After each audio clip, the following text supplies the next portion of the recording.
somehow I picked up the book Doc Savage. We still don't know how that ended up in my bedroom, but it was fate. So I started reading about it, and as a nerd, I also found it important that the fact that it had 181 books, that meant that I could start a series and be able to read it for quite a while before it was gone. So once I found out, I started going to bookstores, spending a lot of time with my mom. She would take me to various bookstores, and we would just go through looking for Doc Savage books. And then as I got older and I became a nerd who wanted to do websites, I thought, well, what do I know that maybe not a lot of people have websites about? And it was Doc Savage. So I started a Doc Savage website with the idea that I would meet other Doc Savage fans. I would ask people their stories. How did they discover Doc Savage? What did they like about Doc Savage?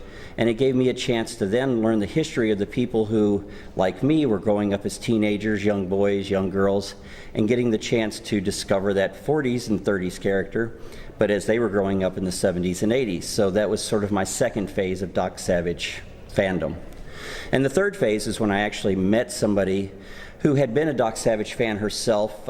She had learned Doc Savage as a French speaker in the French translations. So we met at a PulpCon in Bowling Green, ended up dating and marrying, and have started another generation of Doc fans. And my daughter now comes to these PulpFest conventions and helps out, does quite a bit of work.